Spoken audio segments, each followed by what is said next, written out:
Cette résurrection chez vous à la maison. Nous bénissons Dieu pour ce moment de communion, ce moment de partage. Nous sommes ce matin uniquement sur Facebook, étant donné que le problème technique persiste. Nous croyons que d'ici là, ça pourra rapidement être réglé. Voilà, pour tous ceux qui nous suivent régulièrement sur YouTube, s'il vous plaît. C'est vrai qu'aujourd'hui, vous ne pouvez pas regarder directement le culte dans vos écrans télé, mais vous pouvez nous suivre directement sur soit vos tablettes, soit vos téléphones portables. Souffrez que nous puissions trouver rapidement une solution. Nous bénissons Dieu pour ce matin. Je voudrais continuer l'enseignement que nous avions commencé sur le langage de Dieu ce matin. Nous sommes dans le livre de Hébreux chapitre 1er, le verset 1er au verset 2. Notre thème sera Dieu, le Dieu qui suscite les prophètes. Le Dieu qui suscite les prophètes. Nous avons eu un riche moment où on a parlé de différentes sortes de langages de Dieu. On a vu que Dieu parlait par sa voix. Nous avons vu qu'il parlait par des songes, par des visions. Nous avons vu qu'il parlait par des circonstances. On a vu que Dieu parlait aussi par des signes, qu'il parlait par des anges. Il a parlé par les hommes. Il parle aussi par la nature. On a vu que l'autorité absolue par laquelle la parole de Dieu nous est communiquée, qui est aussi un canal infaillible, c'est quand Dieu parle par sa parole. Et on a vu que c'est la parole de Dieu aussi qui nous permet de juger et de discerner ce qui vient de Dieu et ce qui ne vient pas de Dieu. Alors nous devions finir sur le moyen par lequel Dieu parle aussi aux hommes, c'est par les prophètes. Mais je veux juste introduire aujourd'hui et nous finirons prochainement. Hébreux chapitre 1er, le verset 1er au verset 2, il est dit: après avoir autrefois, à plusieurs reprises et de plusieurs manières, parlé à nos pères par les prophètes, Dieu, dans ces temps derniers, nous a parlé par le Fils. Il a établi héritier de toutes choses et par lui, il a aussi créé l'univers. Et nous voyons dans la Bible et tout au long de l'histoire des enfants d'Israël, Dieu parlait à son peuple par le canal de prophètes, par le canal des hommes qu'il avait établis comme étant prophètes. Et très souvent, les prophètes étaient suscités dans des temps de crise, dans des temps dans des temps troubles, dans des temps difficiles, pour la plupart du temps pour interpeller son peuple, mais aussi pour réveiller son peuple de la torpeur spirituelle. Dieu les utilisait, les suscitait pour encourager son peuple à persévérer dans les voies de Dieu. Et d'ailleurs, nous voyons aussi que Dieu suscitait les prophètes autrefois dans des temps d'apostasie. Nous savons que l'apostasie, c'est l'abandon de la foi.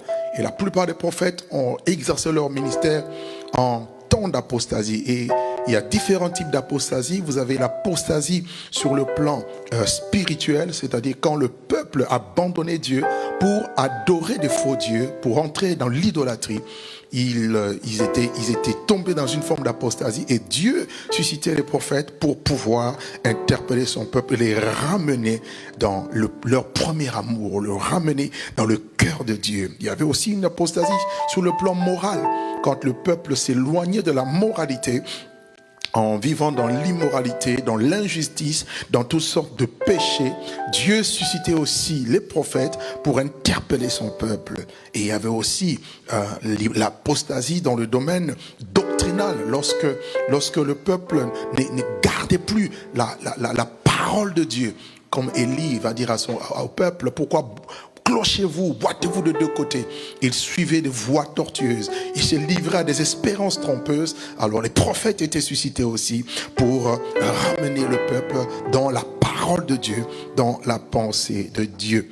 Et c'est là, en dépit des situations qui se passaient à l'époque. Vous savez, les prophètes ne sont pas toujours suscités quand tout va mal, mais aussi quand tout va bien, pour avertir le peuple de son état qui n'est pas du tout agréable à Dieu, parce que c'est comme le cœur de Dieu qui bat en eux pour parler au peuple. Et il venait pour interpeller, il venait pour avertir, il venait pour sonner la trompette, il venait comme pour frapper au cœur, à leur esprit, pour leur dire attention, quelque chose ne va pas. Ramener le cœur à Dieu, les avertir, annoncer le jugement de Dieu, voir des calamités. La plupart d'entre eux ont annoncé des famines. Même les situations que nous vivons aujourd'hui ont été annoncées, ont été prédites. Mais dans les circonstances les plus détaillées, non, mais d'une manière globale, oui, ça a été annoncé, ça a été prédit. Mais très souvent, nous ne prenons pas garde, nous ne faisons pas attention au langage de Dieu, au message que Dieu a pour son peuple. Et ainsi, vous remarquerez que dans chaque époque, dans chaque temps, dans chaque génération, il y avait une génération des prophètes. La voix prophétique retentissait de manière régulière pour parler au peuple de Dieu. Et dans notre temps aussi, il y a une voix. Il y a des voix, je dirais, prophétiques qui sont en train de crier pour interpeller le peuple de Dieu. Alors, commençons d'abord par définir ce qui est un prophète. Selon la pensée de Dieu, ou selon la définition simple, je donnerai d'abord une définition simple. Un prophète, c'est une personne qui est inspirée par Dieu pour prédire l'avenir, pour parler de la part de Dieu. Et la Bible nous dit que c'est poussé par l'Esprit que des hommes ont parlé de la part de Dieu. Donc ils ne parlent pas de leur propre chef, ils parlent poussés par l'Esprit pour annoncer les oracles de Dieu et le message que Dieu a apporté, a donné à l'humanité. Communiquer la vérité de Dieu. C'est des personnes qui parlent au nom de Dieu et qui transmettent la voix de Dieu au peuple pour que le peuple l'entende. Et vous allez remarquer que depuis Moïse, les prophètes sont devenus comme des médiateurs entre Dieu et les hommes. Je précise bien, les prophètes de l'Ancien Testament. Quand Dieu descendait sur la montagne, on l'a vu, le peuple ne voulait plus écouter la voix de Dieu à cause de leur nature pécheresse. Et ils ont dit à Moïse, toi, parle-nous. Que l'Éternel ne nous parle pas, parce que lorsque l'Éternel parlait, sa voix était comme des bruits de grandes eaux. Il y avait comme, je dirais, un spectacle terrible et qui effrayait les enfants d'Israël. Et ils ont dit, Moïse, toi parle-nous. Et ainsi, Moïse est devenu le médiateur jusqu'à Jésus-Christ. Et après Jésus-Christ, dans la Nouvelle Alliance, Dieu ne fonctionne plus exactement comme dans l'Ancienne Alliance avec les prophètes. Le mot prophète vient du grec prophétesse. Et prophétesse veut dire littéralement interprète de la parole de Dieu. Notez ça bien, c'est très important de savoir parce que dans notre temps, il y a beaucoup de gens qui s'autoproclament prophètes. Beaucoup de personnes qui se lèvent. Vous savez, même avec la situation qui vient de se produire, il y a des prophètes qui se sont levés, soi-disant pour annoncer, pour dire qu'ils avaient déjà annoncé ça. Moi, personnellement, je les appelle des prophètes retardataires. Je crois à la prophétie. Je crois qu'il y a des prophètes qui reçoivent de Dieu et qui le disent. Mais si tu n'as rien reçu, ne viens pas nous blaguer. Ne viens pas vouloir te faire un nom derrière les réalités. D'autres encore sont allés plus loin en annonçant la date de la fin de la pandémie. Malheureusement, la date est déjà révolue et la pandémie continue. À vous de juger si ces prophéties étaient vraies ou faux. Ou fausse. Un interprète. Et dans le mot prophète, vous avez un préfixe pro qui veut dire avant ou devant, ou encore à la place. Et fémi qui veut dire simplement parler ou encore déclarer. Donc un prophète, étymologiquement parlant, c'est une personne qui parle avant. Un prophète parle toujours avant que la chose arrive. Il prédit, il annonce des choses avant que ces événements n'arrivent. Il a déjà parlé.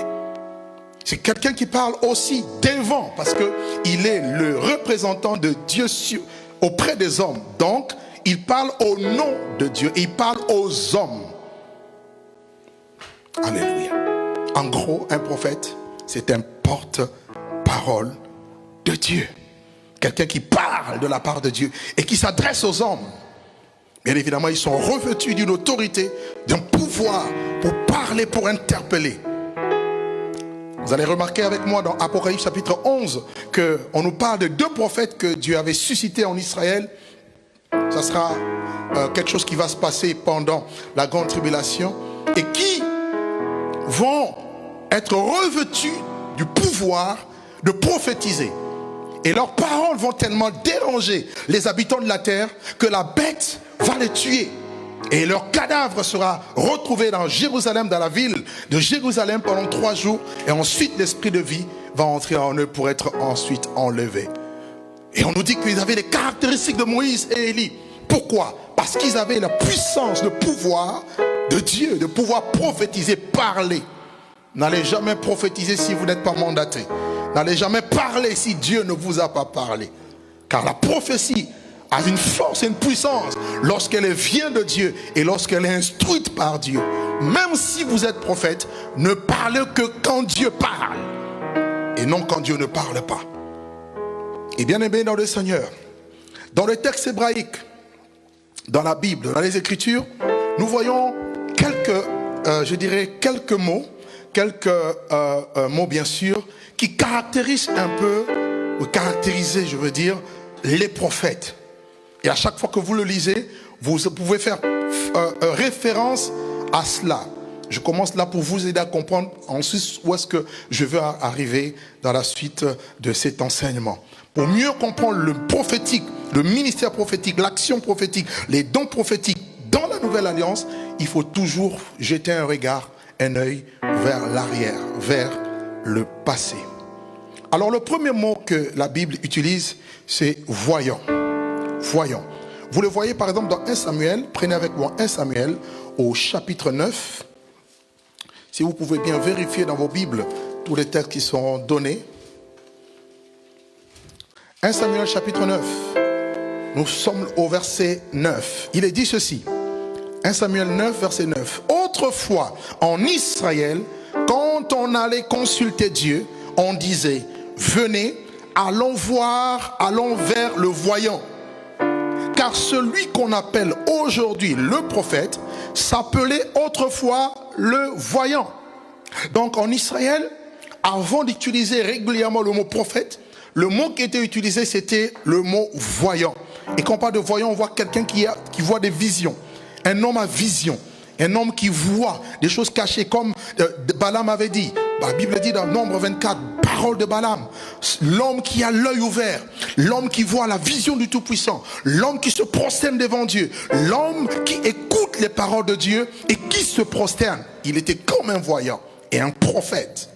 Donc le voyant, pas dans le sens péjoratif du voyant aujourd'hui, de la voyance aujourd'hui, qui n'est rien d'autre que de l'occultisme. Parce que c'est animé, c'est poussé par les démons que les voyants voient des choses et prophétisent aussi des choses. N'oubliez pas, s'il y a des vrais prophètes, il y en a aussi qui sont des faux. Comprenez? Donc, mais en Israël, quand vous voyez le mot voyant,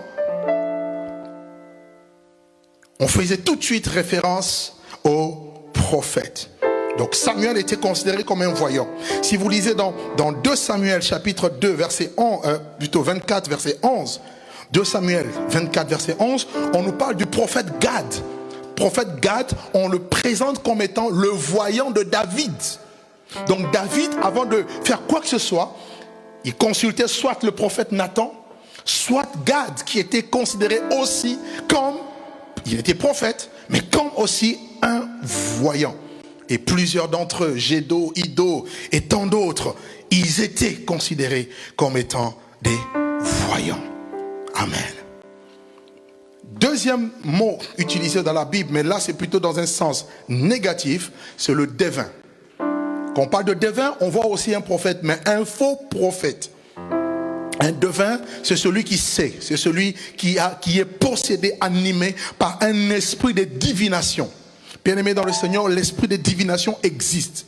L'esprit de divination, c'est un esprit démoniaque, satanique, qui inspire les fausses prophéties, les fausses visions, qui peuvent avoir un petit semblant de vérité aussi. Vous comprenez? Très important. Et plusieurs textes dans la Bible, dont Lévitique chapitre 19, verset 36, Deutéronome 18, un texte d'ailleurs que nous connaissons tous, où le Seigneur dit, quand tu seras rentré dans le pays que l'Éternel te donne, tu n'apprendras pas à imiter les abominations de ces nations-là.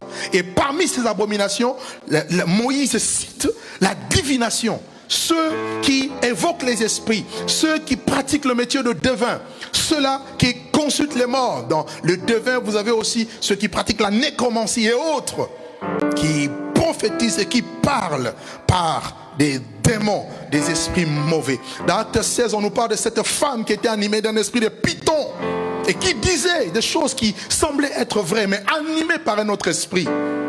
Oh, ces hommes sont des serviteurs de Dieu très haut.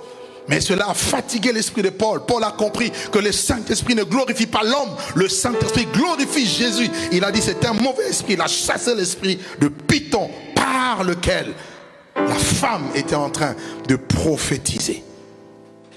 Troisième expression que nous trouvons dans la Bible de prophète, c'est bien le mot prophète. Et le mot prophète en hébreu c'est nabi. Nabi. Nabi a plusieurs sens. Et ce sont les sens que nous pouvons retrouver dans la vie d'un prophète. Ce sont les caractéristiques qu'un prophète doit avoir. Premièrement, un prophète est un intercesseur. Nabi nous parle d'un intercesseur. Dans Genèse chapitre 20 verset 7, on nous parle de quand Dieu a parlé à Abimelech en disant « Rends la femme de cet homme » en parlant d'Abraham, car il est prophète et il priera pour toi. Un prophète est un homme qui est amené à prier pour les autres. Un intercesseur. Exode au chapitre 32, 11 à 14, on nous présente Moïse comme un grand intercesseur parce qu'il était un grand prophète. Votre dimension de la prophétie, dans la prophétie, sera proportionnelle à votre dimension de prière, d'intercession, d'intercéder en faveur des autres. Moïse priait même au point de demander à Dieu si Dieu ne pardonne pas à son peuple qu'il efface son nom du livre de vie. Vous imaginez le niveau, la taille de l'esprit qui était dans la vie de Moïse. Le prophète, c'est aussi celui qui parle. Un nabi, c'est celui qui parle, c'est celui qui déclare. Michée dit, moi je suis rempli de la force, d'un esprit de force et de puissance pour dire à Jérusalem, pour dire à Israël son péché. Un prophète, c'est celui qui quand il voit le mal, il dit le mal. Il ne tergiverse pas. Il n'a pas un langage politiquement correct lorsqu'il doit mettre le doigt là où il faut mettre le doigt. Non. Parce qu'il parle au nom de Dieu. Il parle sous l'impulsion de Dieu, sous l'autorité de Dieu. Et le prophète, c'est aussi celui qui proclame. Il annonce des choses. C'est un porte-parole. Dans Exode chapitre 7, verset 1. Exode 7, verset 1. Si on peut le prendre ensemble. Il est dit ceci. Quand Dieu appelle Moïse, il envoie en Égypte. Regardez ce que Dieu dit. Exode 7, 1. L'Éternel dit à Moïse, vois, je te fais Dieu pour Pharaon, et Aaron, ton frère, sera ton prophète. Dieu a fait de Moïse Dieu devant Pharaon, qui était aussi considéré comme un Dieu en Égypte. Parce que c'était une guerre de divinité. Il ne pouvait pas aller en Égypte sans être rendu Dieu. Et Dieu lui-même avait la capacité de faire de Moïse Dieu. Voilà pourquoi, quelle que soit la puissance de Pharaon, quels que soient les dieux qui animaient l'Égypte, le Dieu d'Israël a été élevé au-dessus de tous les dieux. Rappelez-vous même quand ils étaient devant la mer rouge, Moïse a dit, ne vous effrayez pas, ne vous craignez, ne craignez rien, car les Égyptiens que vous voyez, vous ne le reverrez plus jamais. Ah oui, gardez le silence, car l'Éternel Dieu combattra pour vous. Oh, c'est peut-être une parole pour quelqu'un qui est face à une situation difficile, une impasse, une montagne insurmontable. Garde le silence, l'Éternel combattra pour toi. Moïse était rendu Dieu. Et comme il était un peu bègue, Aaron était son prophète ou encore son porte-parole. Le prophète, toujours dans la définition de Nabi, c'est quelqu'un qui révèle, c'est un révélateur. Un révélateur. Prenons 1 Samuel chapitre 9, versets 19 à 20. 1 Samuel 9, 19 à 20. Il est dit ceci. 1 Samuel chapitre 9, versets 19 à 20. Samuel répondit à Saül, c'est moi qui suis le voyant. Monte devant moi au haut lieu, et vous mangerez aujourd'hui avec moi, et je te laisserai partir demain, et je te dirai tout ce qui se passe dans ton cœur. Vous voyez, il révèle les choses qui se passent dans son cœur. Comme Jésus, quand il a vu Nathanaël, il dira, voici un juif dans lequel il n'y a point de fraude. Il dit, mais d'où me connais-tu? Il dit, avant que Philippe ne t'ait appelé, je t'ai vu. C'est celui qui voit dans les cœurs, il lit les secrets de cœur. On disait de Jésus, tu n'as besoin que personne ne te dise quoi que ce soit, car tu sais ce qu'il y a dans le cœur de l'homme. Un prophète voit et il révèle, il montre, il manifeste les choses cachées. Et Samuel ici a révélé à Saül que les ânesses n'étaient pas perdues. Il a indiqué le chemin, comment faire pour les retrouver. Amen. Et quatrième définition de prophète dans l'Ancien Testament, les prophètes étaient appelés des hommes de Dieu. À chaque fois dans l'Ancien Testament, lorsque vous voyez l'expression homme de Dieu, il est question des prophètes. Exode 33 verset 1, Psaume 90 verset 1, on parle de Moïse comme étant l'homme de Dieu. L'homme de Dieu. Dans 1 Samuel 2, à partir du verset 27, on nous parle d'un homme de Dieu qui est venu annoncer le jugement dans la maison d'Élie, le sacrificateur. Et cet homme de Dieu était un prophète, mais on ne dit pas son nom, on ne décline pas son identité. Et ailleurs, on parle de Samuel comme l'homme de Dieu, 1 Samuel 9. Samuel, l'homme de Dieu. Bien aimé, ce n'étaient pas des hommes Dieu, c'était des hommes de Dieu. Sujet aussi à la faiblesse, sujet à l'imperfection, mais intègre vis-à-vis de la justice de Dieu. On nous parle d'un homme de Dieu qui est venu de Juda pour crier contre l'autel de Bethel, là où Jéroboam se tenait pour brûler des parfums aux dieux étrangers. Dieu a mené un jugement. Et plus loin, on nous parle d'Élie. Élie est un homme de Dieu. Donc les prophètes étaient des hommes de Dieu. Élisée, on parle de lui comme étant homme de Dieu. David, on parle de lui comme étant un homme de Dieu. Alléluia. Le Dieu qui suscite des prophètes. Bien aimé, dans toute la Bible, de Genèse à Malachie, je vais m'aller jusqu'à Jean-Baptiste qui était le dernier prophète avant Jésus-Christ. Bien aimé, Dieu a suscité plusieurs prophètes. Il y en a dont on ne cite pas les noms, comme le prophète qui venait de Juda. Mais d'autres, la Bible cite leurs noms.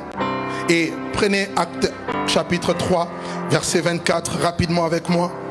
Vous allez voir quelque chose ici de très important, très intéressant. Actes chapitre 3, verset 24. La Bible dit ceci: tous les prophètes qui ont successivement parlé depuis Samuel ont annoncé ces jours-là. Mais de quel jour il est question ici? Il est question des jours du rétablissement. Il est question des temps de rafraîchissement. Tous les prophètes. Et on cite ici Samuel comme étant celui qui a inauguré l'ère prophétique. Il n'était pas le premier prophète. Parce que Moïse, plutôt, avant lui, il y avait Moïse, il y avait Abraham, il y avait tant d'autres. Mais celui qui a ouvert l'ère prophétique, c'est-à-dire en mettant en place des écoles de prophètes, avec des fils de prophètes, c'était Samuel. Voilà pourquoi il est devenu comme une référence, ce que la Bible cite ici. Et après lui, il y en a eu d'autres. On nous parle du prophète Nathan, celui-même qui a révélé le péché du roi David. Nathan, le prophète, dans 2 Samuel chapitre 7, le verset 12, on parle de lui. On parle du prophète Gad. Dans 1 Samuel 22, on parle du prophète Ashija. Oh, vous devez connaître ce nom. Ce qui est grave, c'est que certains que je croise un peu, qui se disent prophètes, mais ils n'ont aucune base, ils ne connaissent même pas quels ont été leurs prédécesseurs. N'oubliez pas que les prophètes annoncent les prophètes. Les prophètes annoncent les prophètes. Si Daniel a su prophétiser, c'est parce qu'il était tombé sur les écrits de Jérémie le prophète. Jésus-Christ est venu accomplir les prophètes, ce que les prophètes que lui-même avait envoyés, avaient annoncé sur lui-même.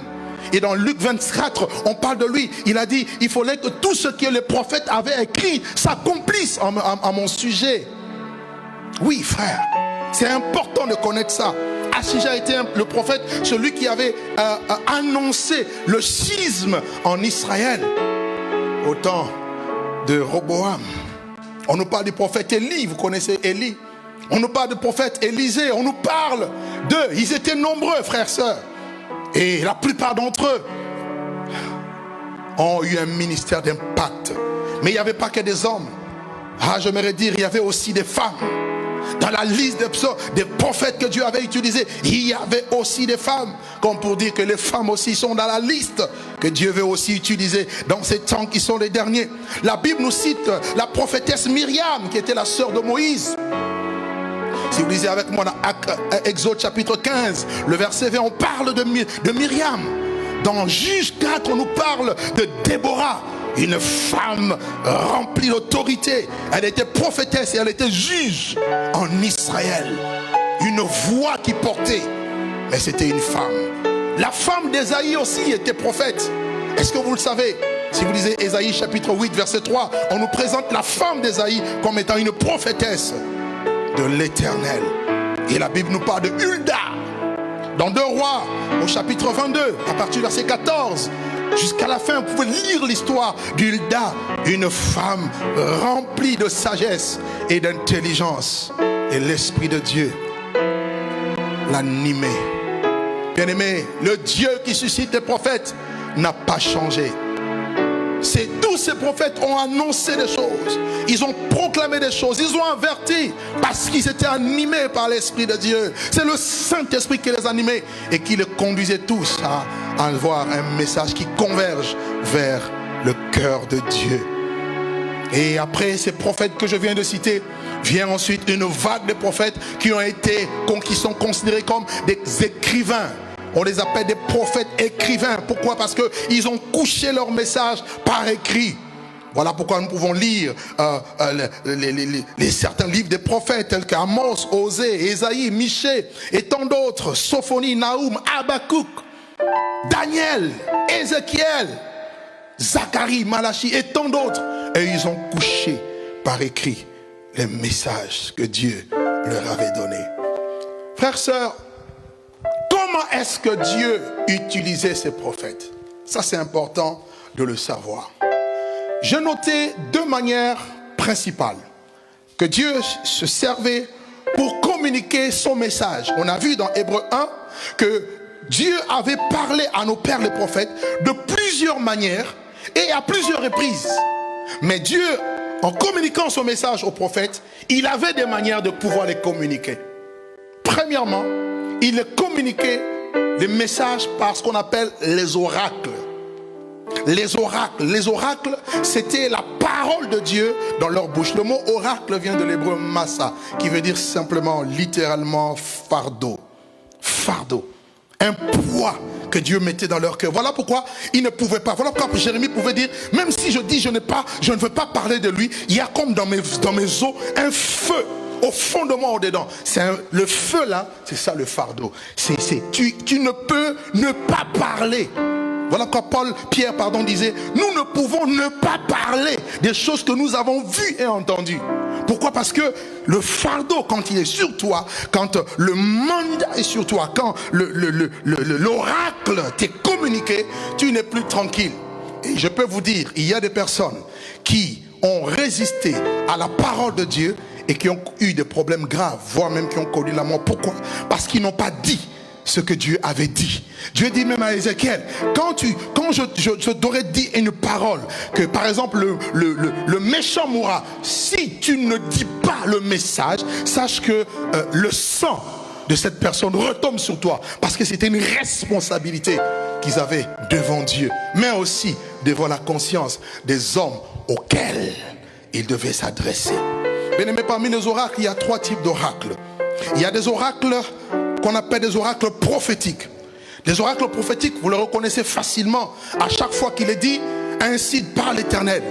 Quand un homme de Dieu arrive et dit « Ainsi parle l'Éternel »,« Ainsi parle l'Éternel », ça c'est un oracle prophétique qui contient le message ou encore ce que Dieu a prévu de faire ou de ne pas faire. Quand vous dites « Ainsi parle l'Éternel », vous engagez Dieu. Voilà pourquoi tout ce que ces prophètes, les vrais prophètes, je veux dire, annonçaient, tout s'accomplissait littéralement. Ils ont été reconnus prophètes authentiques parce que tout ce qu'ils ont annoncé dans leur époque s'est accompli. Mais il y en a d'autres qui ont annoncé des choses qui devaient s'accomplir longtemps après. Mais longtemps après, ces choses se sont accomplies. Michée a annoncé là où le Fils de Dieu devait naître. Ésaïe a annoncé de qui le Fils de Dieu devait venir. Il devait naître de la Vierge 8 siècles avant. Mais ces choses se sont réalisées. Pourquoi? Parce que leur ministère était authentique et leurs oracles étaient bien évidemment bien jugés. Deuxième type d'oracle, ce sont des oracles de jugement. Des oracles de jugement, ce sont des paroles qui dénoncent les crimes.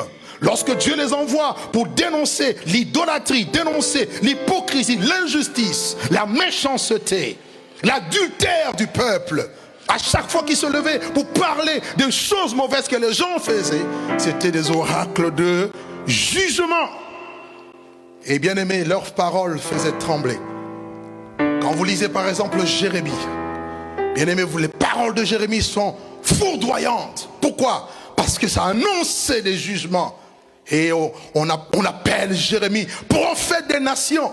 Mais il n'a pas sillonné les nations. Il n'est pas allé physiquement. Mais ses paroles ont eu l'impact dans les nations. Vous voyez la dimension d'autorité dans laquelle ces hommes opéraient.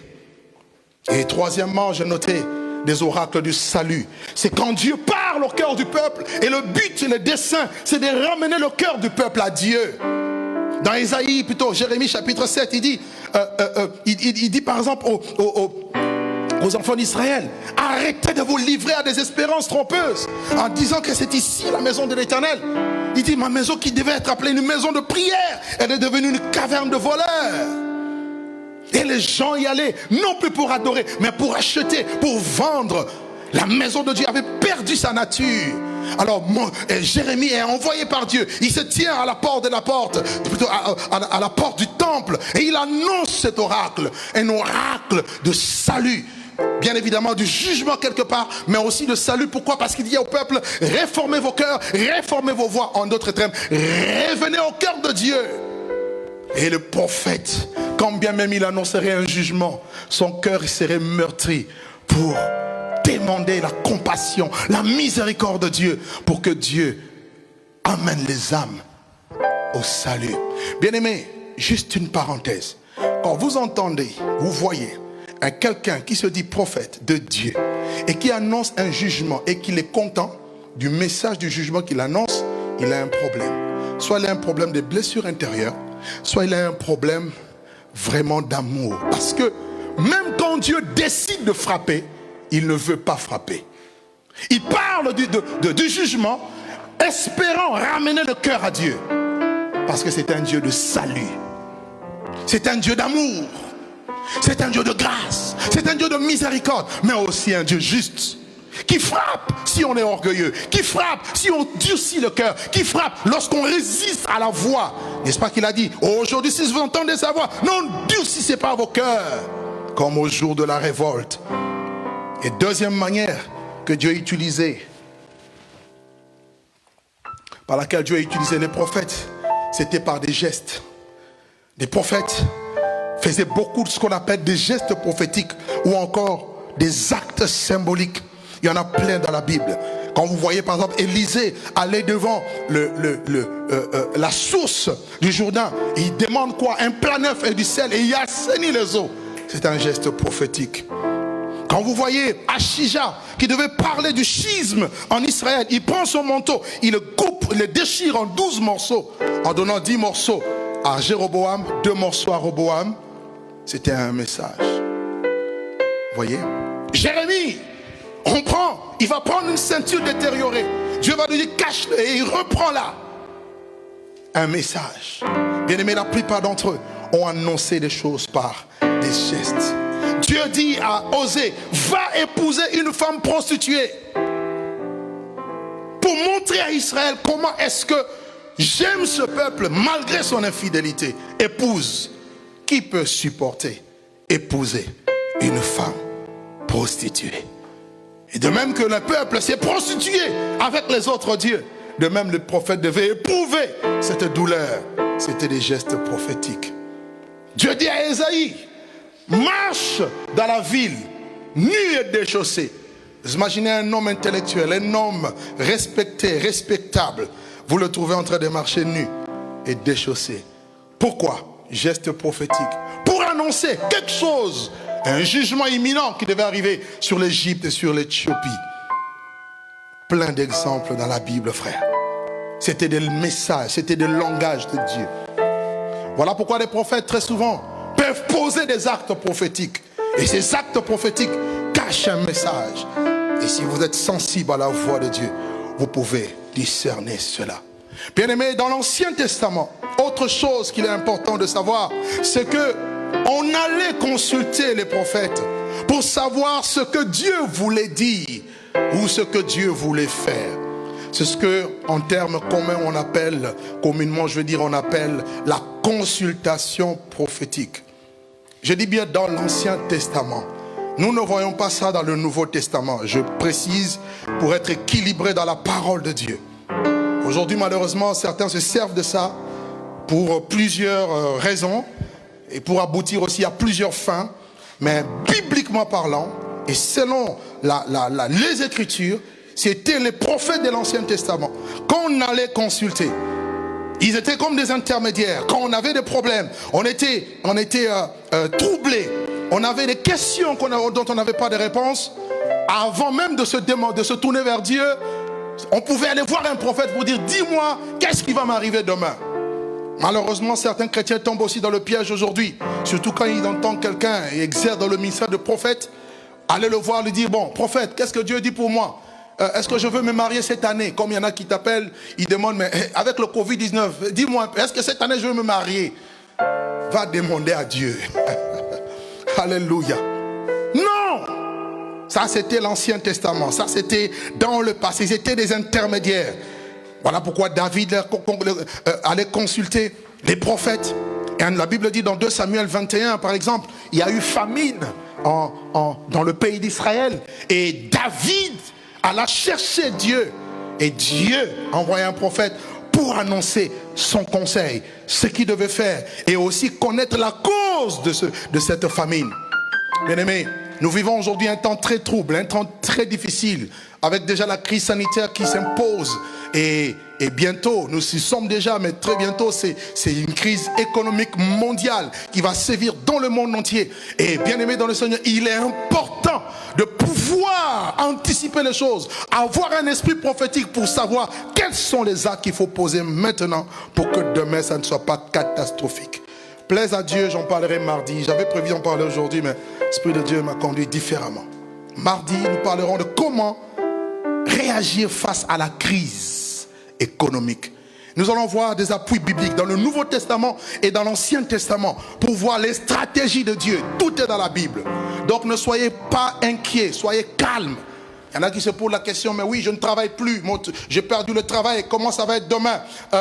Je ne sais pas, j'avais prévu de me marier, mais toutes les salles de réception ne peuvent pas accueillir du monde cette année. Qu'est-ce qui se passe? J'avais prévu investir, comment je vais faire? Comment? Les comment sous-entend qu'on n'est pas attentif à la voix prophétique, on n'est pas attentif à la voix de Dieu. Même la crise que nous vivons aujourd'hui, c'est un message. Dieu l'a imposé pour ralentir la vitesse dans laquelle le monde allait. Et même les enfants de Dieu qui n'étaient plus attentifs, qui n'étaient plus au pied du maître. Nous n'étions plus au pied du maître. Nous étions chacun pour soi. Chacun était dans une vitesse pour faire, pour accomplir, pour justement aboutir à des fins. Mais Dieu a dit stop. Tout le monde doit s'arrêter pour réévaluer. Et dans la Bible dit, dans le malheur, réfléchis. Au temps du malheur, réfléchis. Au jour du joie, chante, sois heureux. Et là, c'est un temps de malheur. Ne prends pas ce temps pour dormir. Prends le temps pour méditer, réfléchir, demander à Dieu. Et comme dans la Nouvelle Alliance, tu es censé être un potentiel prophète, l'Esprit de Dieu peut te parler. L'Esprit de Dieu peut te guider. N'est-ce pas que dans Joël 2, 28, il a dit, dans les derniers jours, dit Dieu, je répandrai de mon esprit sur toute chair, vos fils et vos filles prophétiseront. Pour revenir à ce que je disais, alléluia, que dans l'Ancien Testament, on consultait les prophètes pour savoir ce qu'on devait faire, pour ne pas se tromper. On consultait les prophètes pour ne pas commettre des erreurs. On les consultait pour ne pas échouer. Lorsqu'on voulait s'engager dans une guerre, on devait les consulter. Et regardez avec moi un texte dans 1 Chronique plutôt 2 Samuel au chapitre 5. Nous allons prendre le verset 19, ensuite le verset 23. Et bien aimé, c'était important de consulter Dieu au moyen des prophètes pour savoir ce qu'il fallait faire. Tout comme aujourd'hui, avant de poser un acte, consulte Dieu. Avec la crise qui s'installe, il y en a qui auraient pu, si la crise n'avait touché que la France, d'autres allaient juste prendre des résolutions de quitter la France, d'aller soit en Amérique, soit en Angleterre, je ne sais pas, soit en Afrique ou ailleurs. Mais vous allez voir que dans la Bible, il y a des moments où il y a eu des crises. Dans Genèse 12, Abraham n'a pas consulté Dieu. Il est descendu en Égypte et là il s'est corrompu. Et lorsque la même crise, la même famine a frappé Isaac, la Bible dit, Dieu dit à Isaac, ne descends pas en Égypte, plutôt à Guérar, reste dans le pays. Et il est resté malgré la crise et il a semé dans le même pays. Et malgré la crise, Dieu l'a rendu prospère. Ce qu'il avait semé a produit 100 fois plus. Pourquoi? Parce qu'il faut recevoir les instructions de Dieu en tout temps et en toutes circonstances. Ne pas agir comme le monde agit. Ne pas se dire oui, comme on est en train d'annoncer la récession, comme le PIB de la France notamment, et à pratiquement moins 8%, moins 9%, donc oulala, ça va être compliqué. Toi, tu ne peux pas réagir comme le monde réagit. N'appelez pas conjuration ce que les autres appellent conjuration. Toi, tu es un Dieu. Toi, tu es guidé. Le Saint-Esprit est amené et a été envoyé pour te conduire. Tous ceux qui sont conduits par l'Esprit de Dieu sont fils de Dieu. Et c'est par l'Esprit de Dieu que les prophètes réagissaient. Donc, réveille l'esprit prophétique en toi en écoutant Dieu. 2 Samuel chapitre 5, le verset 19. Je lis ceci. On dit, David consulta l'Éternel en disant, monterai-je contre les Philistins et le livreras-tu entre mes mains? Et l'Éternel dit à David, monte, car je livrerai les Philistins entre tes mains. Là, il y a une première attaque des Philistins, de l'ennemi, contre le roi David. Le roi David ne comptait pas sur sa force, ses talents. Il ne disait pas que, bon, comme j'ai vaincu Goliath il y a quelque temps, lui qui était le puissant, leur héros, donc automatiquement je vais vaincre ces Philistins. Il a dit non, je dois d'abord consulter l'Éternel. Il consultait Dieu et Dieu lui disait. Le langage, le retour, la réponse de Dieu ici venait par les prophètes. Donc à chaque fois que tu dois faire quelque chose, consulte Dieu. Bien évidemment, il te parlera d'une manière ou d'une autre. Mais ne va plus consulter un prophète comme à l'époque. À l'époque, on les consultait. Et là, Dieu disait, monte. Regardez maintenant le verset 23. Il dit, David consulta encore l'Éternel. Et l'Éternel dit, tu ne monteras pas. Tourne-les par derrière. Et tu arriveras sur eux vis-à-vis des mûriers. Donc là, Dieu donne une deuxième stratégie face au même ennemi. De ne pas les combattre, de ne pas les attaquer, de ne pas monter en face, mais trouver, essayer de contourner, passer par derrière pour les surprendre par effet de surprise. Bien-aimé, consulter Dieu est très important. Je ne sais pas, j'ai envie d'insister là-dessus. Je ne sais pas quelles sont les résolutions que tu as commencé à prendre au vu et au su de tout ce qui se passe, parce que beaucoup sont un peu troublés par les nouvelles qu'on entend. On est en train d'entendre par les médias. Nous avons la bonne nouvelle. Bien aimé, les médias, la télé, la presse peut nous bombarder avec des informations, mais la bonne information, alléluia, la véritable information, c'est ce que Dieu dit. C'est ce que Dieu, c'est ce qui sort de la bouche de Dieu. C'est ce qui sort de la bouche de l'Éternel. C'est ça l'information qui est capable de changer ta vie. Bien-aimé, très important. Dans 2 Chroniques 20, pareil, nous voyons le roi Josaphat qui était attaqué par l'ennemi. Les ennemis l'ont environné. Il était tremblant. Il est parti chercher Dieu, consulter Dieu. Et Dieu a envoyé un prophète pour lui parler en disant, ne crains rien. Il a dit, louez seulement, je mettrai une embuscade. Alléluia. Bien-aimé, Dieu peut te donner des stratégies.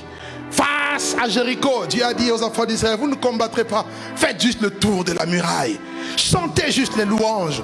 Bien aimé, ce n'est pas la même stratégie qui marche dans tous les coups, dans toutes les situations. Quelquefois c'est juste l'adoration, d'autres fois c'est juste la louange, à d'autres moments c'est l'intercession, le combat spirituel, d'autres c'est juste des supplications. action de grâce. Dire à Dieu merci pour tout. D'autres même garder le silence, parce qu'il a dit garder le silence, je combattrai. Bien-aimé, quelle stratégie Dieu peut t'inspirer en temps difficile, en temps de crise? Bien-aimé, on consultait les prophètes. Le Dieu qui suscite des prophètes, on les consultait. Une question pouvait se poser. Comment reconnaître qu'un prophète était bon? Un prophète était de Dieu, ou il était du diable, ou encore il était de lui-même. On reconnaissait l'authenticité d'un prophète par l'accomplissement de sa parole.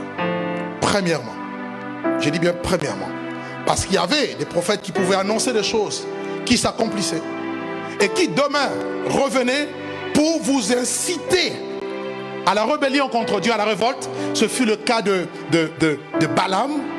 Balaam a annoncé des paroles de Dieu, mais il a aussi donné la stratégie pour que les Moabites, Balak, puissent envahir les enfants d'Israël par les femmes moabites. Et de là, le peuple allait tomber dans le péché. Et il savait que lorsqu'on pêche, on se prive de la main de Dieu, de la gloire de Dieu, et on devient désagréable à Dieu. C'était un faux prophète.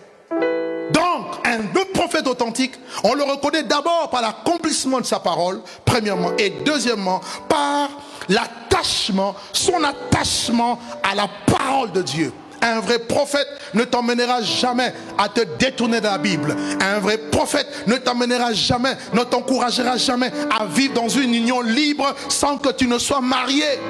Non, il ne t'encouragera jamais à vivre dans le péché, dans l'impudicité, dans l'adultère, dans la fraude. Il n'encouragera pas une femme qui est deuxième, troisième bureau, c'est-à-dire qui vit dans la polygamie. Non, tu dois sortir de là, parce que la voix prophétique, la Bible dit que le témoignage de Jésus, c'est ça l'esprit de la prophétie. Comment reconnaître des prophètes authentiques, vrais, par l'accomplissement de la parole, mais aussi par l'attachement à la doctrine, à la parole de Dieu, au commandement du Seigneur. Car celui qui aime Dieu, c'est celui qui garde ses commandements, c'est celui qui garde sa parole. Et vous pouvez imaginer, lorsque Dieu pouvait susciter ces hommes au milieu d'un peuple rebelle, comme ce fut le cas d'Ézéchiel. Dieu dit à Ézéchiel, tu es pour eux comme un chanteur qui a une belle voix. Ils aiment bien entendre tes paroles, mais ils ne changent pas. Ce sont des hommes au courant, endurcis de cœur, rebelles. Bien-aimés, quand vous avez affaire à un peuple rebelle, il vous faut beaucoup d'amour pour Dieu. Il vous faut beaucoup de force et de courage. Parce que des fois, vous allez à contre-courant. Vous ne plaisez pas. Un prophète de Dieu ne cherche pas à plaire aux hommes. Il cherche à plaire à Dieu. Et il a le salut des âmes. C'est sa passion. Il veut voir les âmes sauvées. Il est animé par la compassion. Il est patient. Il est persévérant dans son message. Il ne baisse pas les bras. Il n'est pas intimidé. Il est courageux. Bien-aimé, s'il y avait beaucoup de prophètes, l'Église ne serait pas là où elle est aujourd'hui. S'il y a eu beaucoup de prophètes authentiques, Israël n'aurait pas connu beaucoup de temps de déclin, beaucoup de temps où il vivait dans la corruption. C'est parce que la voix prophétique s'est fait toujours rare. Elle a toujours été rare et elle s'est fait aussi rare. Puisse l'Éternel susciter des prophètes, même dans notre génération, même dans notre temps. Il est temps qu'on entende le son de la trompette. Il est temps qu'on entende le cœur de Dieu battre. Bien-aimés, vous savez, aujourd'hui, dire à quelqu'un qu'il faut s'attacher aux choses d'en haut, pas à celles qui sont sur la terre. Dans une société où c'est le capitalisme qui domine, tout le monde est avide de gain, tout le monde veut gagner. Bien-aimé, c'est pas facile. Tout le monde est pressé de posséder, d'avoir, de ceci. C'est bien, mais c'est pas primordial pour Dieu. Nous sommes dans une génération qui ne veut pas entendre la voix de Dieu. Peut-être maintenant avec la crise, beaucoup cherchent Dieu, c'est vrai. Mais après la crise, est-ce qu'il y aura le même engouement? C'est là ma question. Est-ce le réveil qui est suscité maintenant va perdurer jusqu'au retour de Jésus. L'époux qui arrive, je ne sais pas. Mais tout ce que je sais, c'est que avant le retour de l'époux, les vierges se sont endormies. Elles se sont assoupies. Puisse l'Éternel susciter cette voix qui va crier au cœur, interpeller les vies pour dire attention, le maître est à la porte. Vivre avec la conscience que Jésus est à la porte te pousse à être prêt à tout temps, en toutes circonstances, quoi qu'il arrive. Alléluia. Alléluia.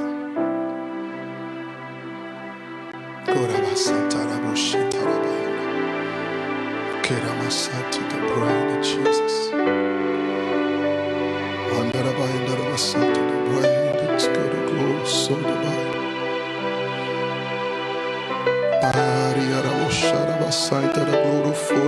so the bride of Jesus.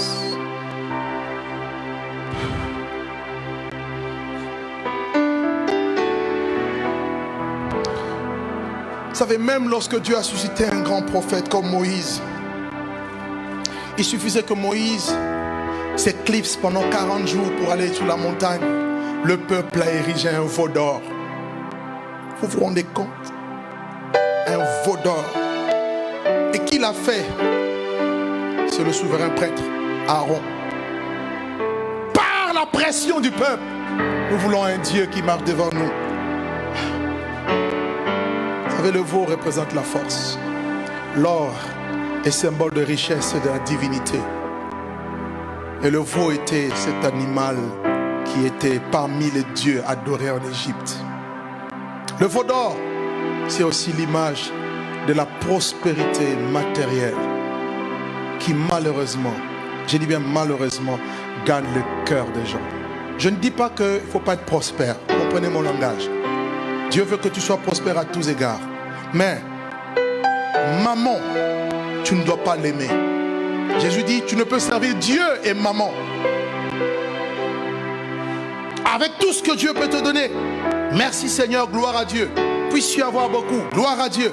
Mais si ce n'est que, si à condition que plutôt, que ton cœur reste toujours attaché à Dieu et non au matériel. Parce que le danger, voilà pourquoi Jésus a dit, il est difficile aux riches, pas impossible, mais difficile aux riches d'hériter le royaume des cieux. Pourquoi?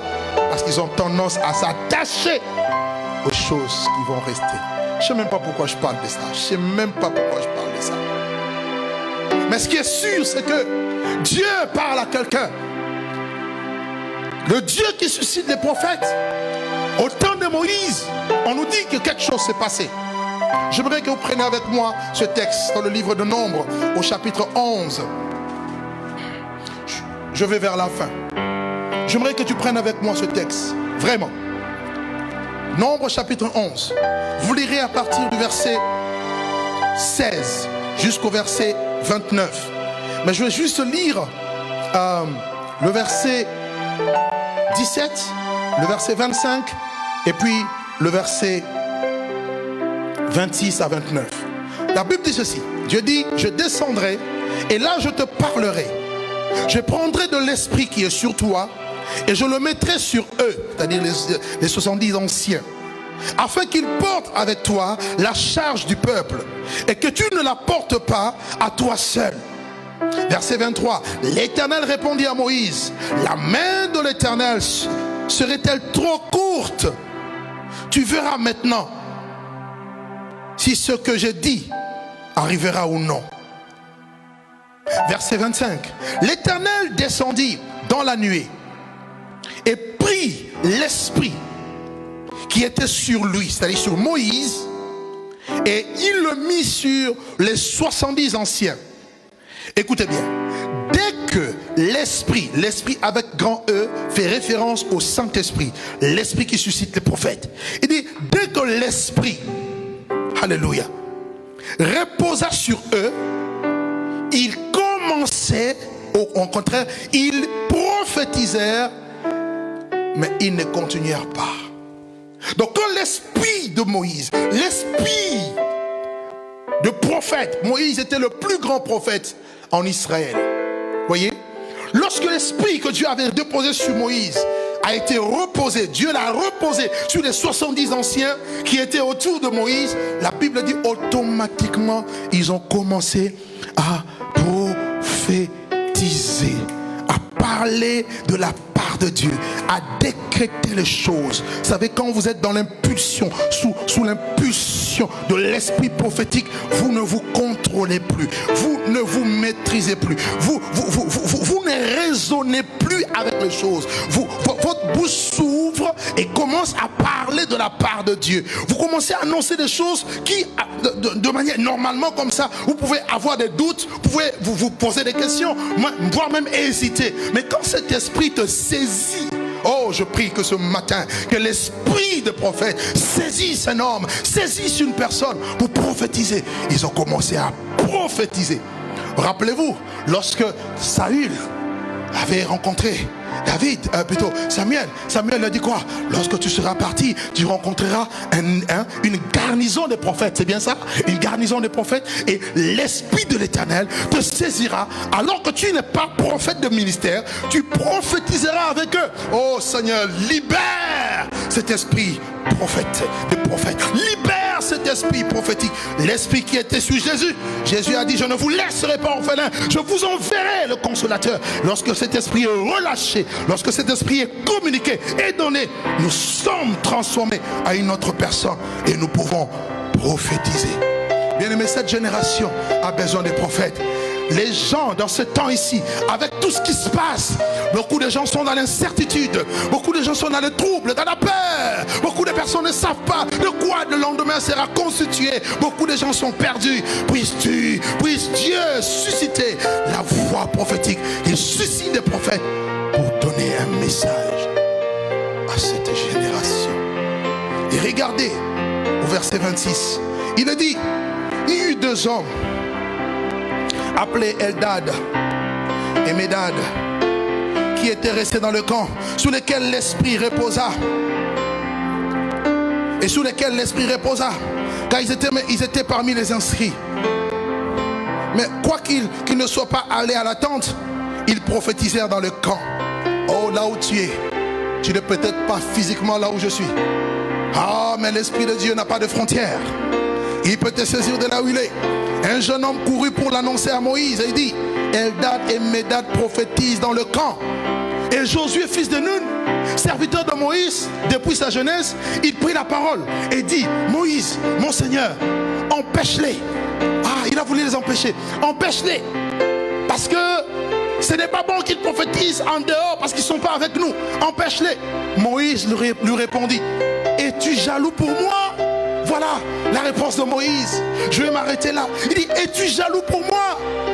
Oh, puisse tout le peuple de l'Éternel être composé des prophètes. Alléluia. C'était le soupir de Moïse. C'était le cœur. Parce qu'il sait que si tout le peuple était composé des prophètes, il n'y aurait plus de corruption au milieu du peuple. Si tout le peuple était des prophètes, ce peuple allait devenir le sel de la terre, la lumière du monde. Ils allaient apporter les messages aux nations païennes. Mais au sein même du peuple, il y avait la corruption. Puisse tout le peuple être composé des prophètes.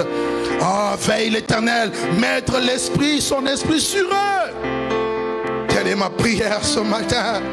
Oh, pendant que l'Esprit de Dieu était en train de m'agiter, dans ma prière aujourd'hui, il m'a dit, puisse l'Esprit de Dieu, puisse tout le peuple de Dieu être composé des prophètes. Tu sais, si tu es prophète, si tu es animé par l'Esprit de prophète, tu n'as pas le temps de dormir. Ah non, tu n'as pas le temps de sommeiller, tu n'as pas le temps d'aller tomber dans l'impudicité. Non, ma soeur, mon frère, non, tu n'as pas le temps de mentir. Tu es concentré, tu es conscient de la réalité spirituelle. Tu es conscient, oui, de la réalité de l'ennemi qui cherche à détruire, à assoupir le peuple. Voyez-vous, quand Abraham a creusé des puits, la Bible dit l'ennemi est venu et il a bouché les trous. Bien aimé, à chaque fois que nous creusons, à chaque fois que nous faisons avancer le royaume, l'ennemi vient par derrière, il essaie de creuser, et plutôt il essaie de boucher là où nous creusons. Mais imaginez que tous, nous sommes composés de prophètes, nous serons des sentinelles. Ah, dans Ézéchiel 33, il appelle sentinelles, il dit sentinelles, il nous appelle des sentinelles. Oh, il dit dans Ézéchiel, oh, sonne la trompette et avertis mon peuple. Une sentinelle, c'est une personne qui est éveillée. Spirituellement, je veux dire, qui ne dort pas, qui n'est pas dans la distraction.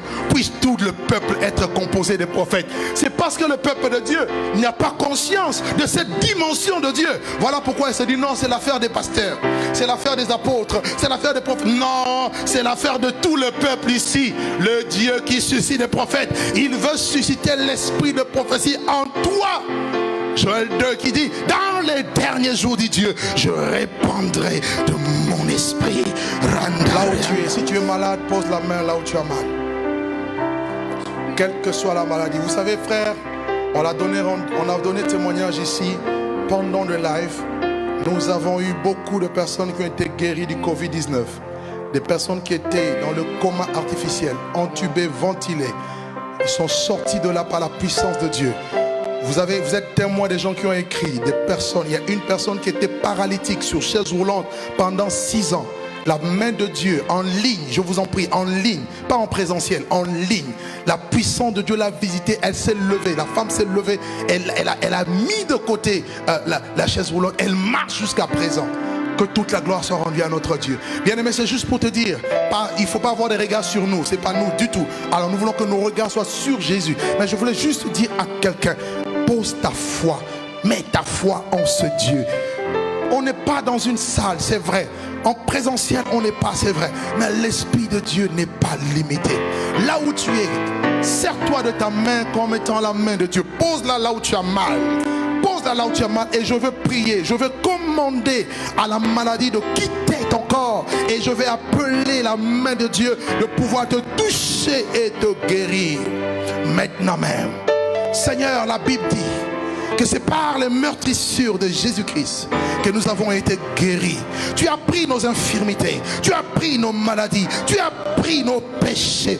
Quelle que soit la maladie, quel que soit, oui, le fardeau, quelle que soit l'origine de ces maladies, qu'elles soient naturelles, qu'elles soient démoniaques, qu'elles soient de quelque nature que ce soit, je commande à cette maladie de quitter le corps au nom de Jésus.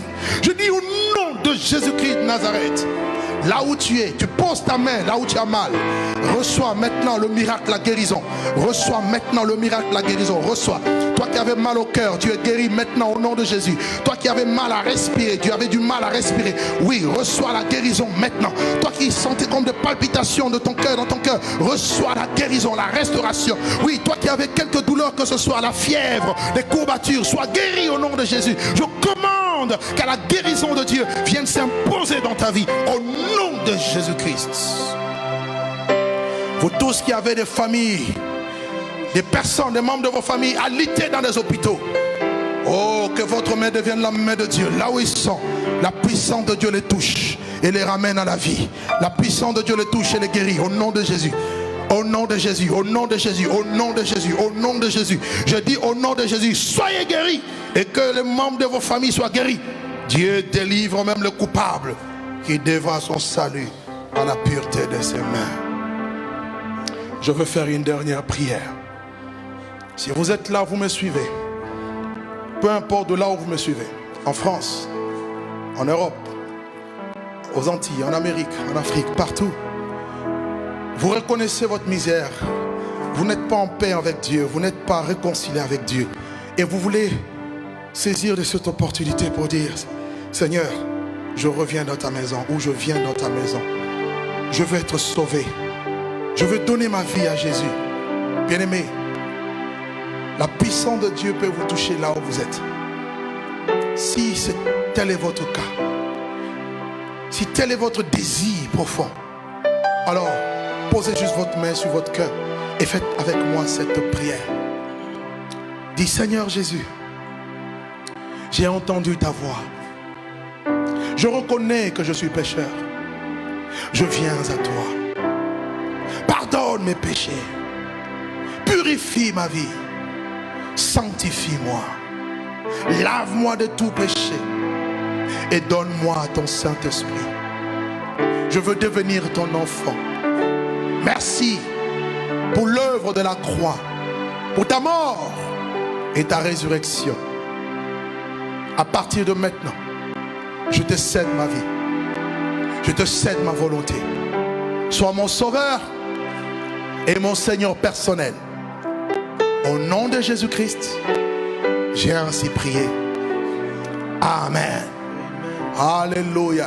Est-ce que tout enfant de Dieu pouvait acclamer le Seigneur? Je suis convaincu. Dimanche dernier, il y a eu des conversions. Il y en a qui m'ont appelé après, qui ont donné leur vie à Jésus, qui commencent même les cours de fondement aujourd'hui. Alors, si tel est votre cas, il y a une bannière qui va défiler tout de suite. Appelez-nous juste après le culte. Appelez-nous, appelez à ce numéro. Nous allons échanger avec vous. Nous allons vous envoyer une fiche que vous allez remplir et nous allons garder le contact avec vous. Une fois que le temps de confinement va passer, nous vous contacterons. Si vous êtes en France, si vous êtes à l'étranger, on verra dans quelle mesure nous allons garder le contact avec vous, les liens avec vous. Et nous pouvons aussi vous envoyer dans différentes extensions que nous avons dans quelques pays.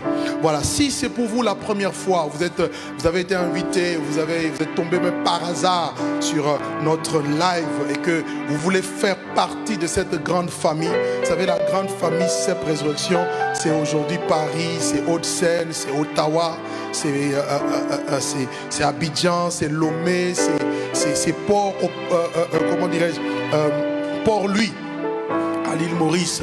Voilà, et nous croyons dans cette vision, nous étendons davantage dans l'évangélisation, mais aussi dans l'implantation des œuvres qui tiennent, des œuvres qui durent pour la gloire de notre Dieu. Alors, si vous voulez faire partie de cette grande famille, alors vous allez aussi nous écrire. Écrivez-nous ou appelez-nous à ce numéro qui apparaît maintenant sur vos écrans. Alléluia, nous serons dans la joie de rentrer en contact avec vous et de vous savoir, voilà, membre de cette grande famille CEP Résurrection. Que Dieu vous bénisse.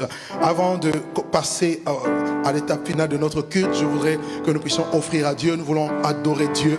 Alléluia. Pendant que nous allons offrir à Dieu. Bien aimé, c'est vrai, c'est un temps de confinement.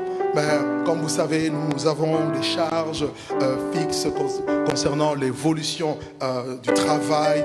Vous savez, il y a un grand travail qui est fait avec énormément de charges. Alors, votre contribution, vos sémences, vos 10 000 offrandes d'Action de grâce sont les bienvenus pour nous aider ensemble à accomplir l'œuvre de Dieu ou encore la mission de Dieu. Alors, avec la bannière qui est là, si vous pouvez envoyer, c'est ce que Dieu vous met à cœur pour toute la famille CEP. Vous savez comment nous fonctionnons. Et si vous n'êtes pas de la famille CEP et que vous voulez participer, l'occasion vous est donnée.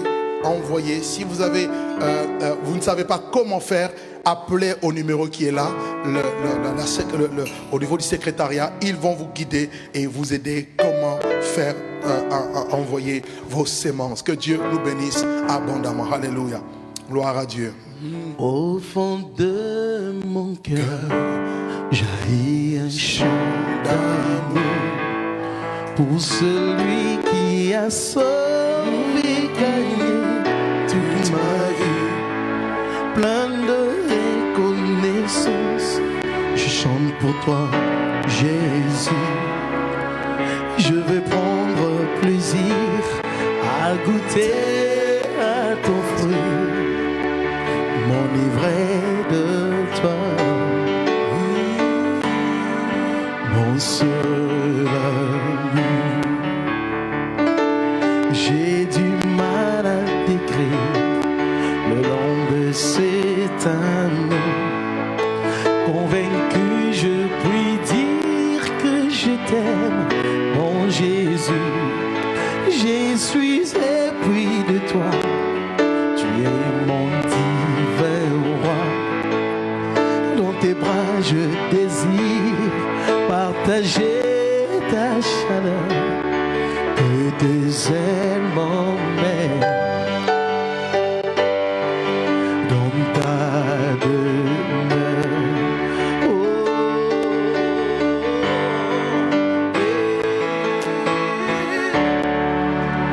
Tu es mon roi, Jésus.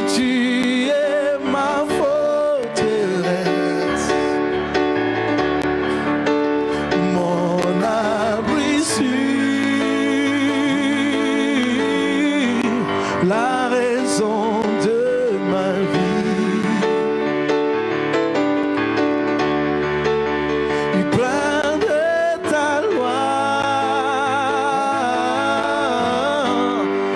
je suis comblé de tes ressources et ton amour éclairait toutes mes nuits.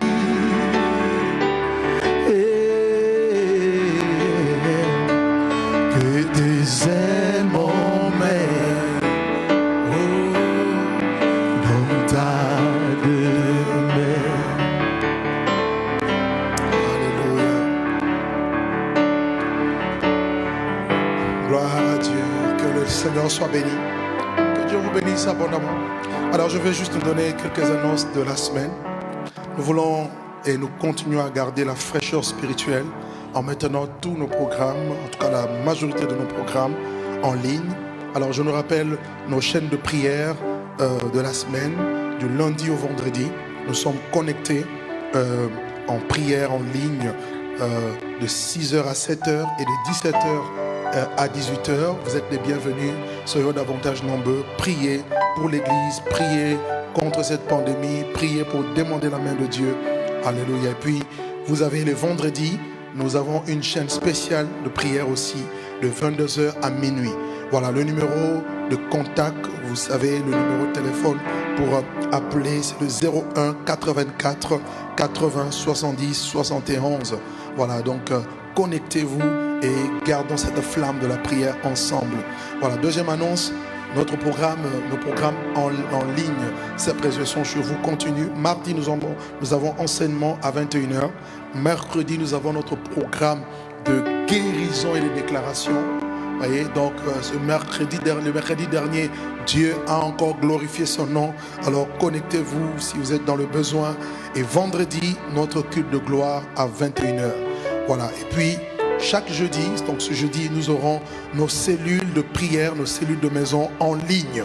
Voilà, nous avons plusieurs cellules, d'autres cellules qui ont commencé pendant ce temps de confinement à 19h, les jeudis à 19h. Donc, je vais citer quelques cellules. Si vous êtes dans le secteur, connectez-vous, appelez au numéro qui est affiché là, pour avoir des renseignements concernant la cellule la plus proche de chez vous.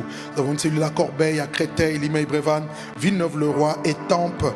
Nous avons la cellule à Livry-Gargan, Villecrène, Rueil-Malmaison, Château-Thierry, Montrangis, qui commence ce jeudi aussi, et Alfortville. Alors, pour ceux des Nanterres, vous avez un programme tous les jours, je crois, avec le pasteur Junior. Pour toutes les personnes qui sont de Hauts-de-Seine, nous vous aimons, nous sommes ensemble. Et je sais que le Seigneur va davantage se glorifier dans vos vies. Voilà. Et puis, cette semaine, nous allons initier une cellule extra. C'est une cellule qui va rassembler toutes les personnes qui sont en dehors de l'île de France et qui sont à l'étranger. Vous êtes en Belgique, vous êtes en Allemagne et partout. Nous allons commencer parce que à partir de cette cellule, nous comptons venir jusqu'à chez vous pour implanter l'œuvre de Dieu. Voilà.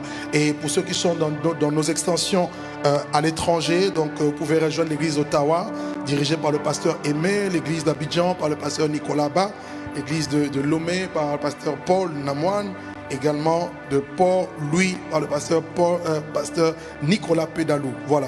Et nous rappelons que nous continuons nos actions sociales. Merci pour toutes les personnes qui apportent des dons.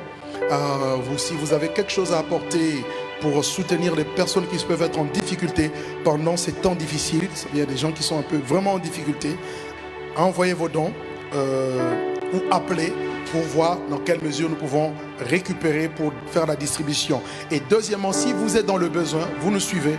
Ce n'est pas seulement réservé aux gens de l'église CEP. Voilà, vous êtes dans le besoin. Et écrivez-nous aussi, nous allons voir dans quelle mesure nous allons pouvoir vous apporter de l'aide. Nous sommes une famille en Christ. Voilà, Dieu va nous aider.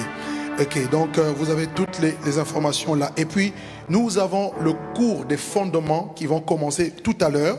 Notre session en ligne. Vous savez, les cours de base que nous donnons. Toutes les formations ont repris.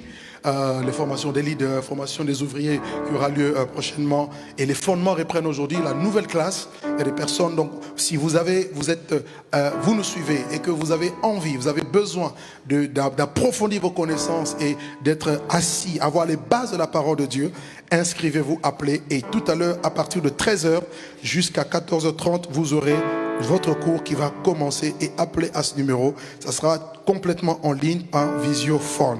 Une autre annonce, c'est que le samedi prochain, samedi 25, à 15h, il y aura la réunion de toutes les femmes. Toutes les femmes servantes debout, vous aurez votre réunion en ligne le samedi prochain à 15h. Et nous bénissons Dieu pour la réunion de la jeunesse qui a eu lieu hier avec les serviteurs de Dieu, Sylvain, Théo, Hervé et les autres, et toute l'équipe. Vous êtes nombreux derrière, les référents. Voilà, vous faites un travail excellent, que Dieu vous bénisse, et je demande à la jeunesse d'être debout et vraiment avec le Seigneur pendant ce temps. Que Dieu nous bénisse. Et une autre information importante, s'il vous plaît, très importante: tous les parents qui ont des enfants à l'Ecodim, si vous avez des enfants qui viennent à l'Ecodim, à cette résurrection, vous êtes priés, s'il vous plaît, à prendre part à une réunion de 30 minutes qui aura lieu à 15h. Donc aujourd'hui, dimanche, à 15h. Ok, donc vous avez le temps juste de vous restaurer, et à 15h, si vous pouvez tous vous connecter, s'il vous plaît, pendant 30 minutes, il y a des informations importantes à vous communiquer. Vous savez, l'équipe, vraiment nous bénissons Dieu pour cette équipe merveilleuse qui est en train de faire un bon travail et d'appeler les enfants, suivre le travail dans les familles pour voir si les enfants grandissent dans la foi, dans la parole, et que Dieu les bénisse. Alors ils ont des points importants à faire avec tous les parents. Moi-même je serai connecté, ok. Donc soyez là s'il vous plaît à 15h au 01 84 80 70 71. Je reprends: 01 84 80 70 71. Voilà, que Dieu vous bénisse abondamment. Nous continuons toujours à récolter des dons par rapport au projet d'acquisition de bâtiments. Si Dieu vous met à cœur, n'hésitez pas à envoyer. Que Dieu vous bénisse, et pour tous ceux qui nous soutiennent, que la grâce de Dieu soit avec vous. Excellente semaine dans la présence de Dieu, et je vous dis à très vite, à mardi déjà. Cette résurrection chez vous à la maison.